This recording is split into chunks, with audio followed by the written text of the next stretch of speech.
Bonjour, troisième tutoriel sur SolidWorks. Cette fois-ci, on va passer à la mise en plan. On a vu qu'on pouvait faire des pièces, on a vu qu'on pouvait faire des assemblages, maintenant on peut faire des mises en plan. Mise en plan, c'est-à-dire que par exemple, si une pièce, on veut la faire fabriquer par une autre entreprise, il faut qu'elle connaisse les dimensions, donc on va pouvoir faire un plan dimensionné. Mais on peut également, suite à la mise en plan, passer directement à la fabrication, à l'usinage, par exemple avec le Charlie, la machine à commande numérique qui est au fond de la salle, pour usiner, fabriquer cette pièce. Alors, imaginons qu'on veut usiner ce tiroir. Donc je fais nouveau mise en plan. Ok. Alors, il me demande des formats, on va travailler au format A4, 21-29-7. Ok. Voilà.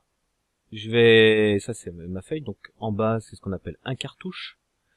Je prends mon objet, je le sélectionne, et là il va venir me le positionner ici, en vue de dessus, en vue de côté, et en vue isométrique. Parfait. J'appuie sur échappe, j'ai posé mes pièces. Maintenant je vais refaire de la cotation intelligente. Alors, il faut absolument pas tout coter. Il faut coter les choses essentielles. Donc la longueur par exemple. Ici je vais mettre la largeur. Ici je vais mettre l'épaisseur. Alors pareil, comme je vous l'ai déjà dit dans le tuto 1, moi j'aime bien que les codes soient à l'extérieur du dessin pour que ça soit clair. Voilà, alors l'avantage là avec cotation intelligente, il n'y a rien à retaper, c'est les bonnes dimensions. Non tiens, je vais annuler le 10, je vais plutôt le mettre ici. Donc on fait cotation intelligente, le 10 je vais le mettre ici. Et je le décale. Parfait. Ma lumière, donc c'est la poignée de mon tiroir, je vais mettre à 50, le rayon il est à 5, la distance entre ces deux là, loupé, entre ça et ça, oui, si j'annule, entre ça et ça, il veut pas, ok, et cotation intelligente, entre ça et ce point là, voilà, cotation intelligente entre ça et ce point là.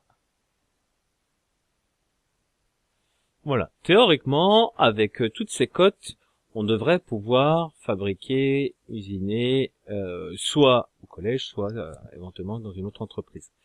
Je réfléchis, s'il nous manque des cotes, et évidemment, il nous en manque une. Donc celle-là, le positionnement par rapport à ici, on est à 20. Parfait. Donc, je rappelle, les cotes, on cote la pièce, donc 50 de longueur, 5 de rayon, 10 d'épaisseur.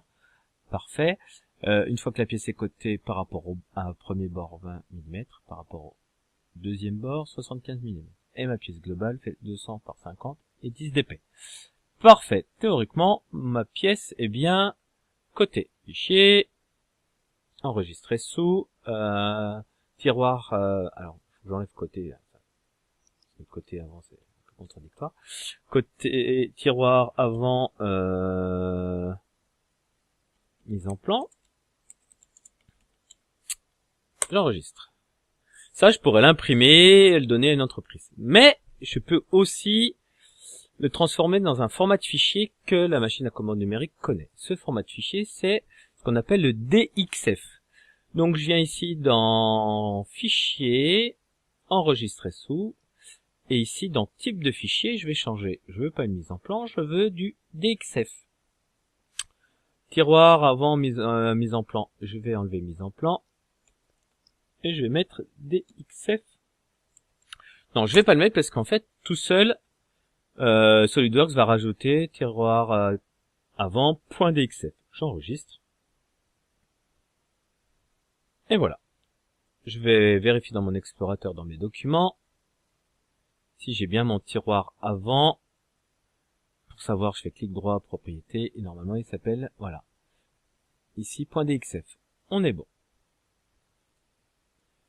Voilà, donc j'ai terminé cette fois-ci, c'était plus rapide. Donc le DXF après sera réutilisé par le logiciel du Charlie Robot.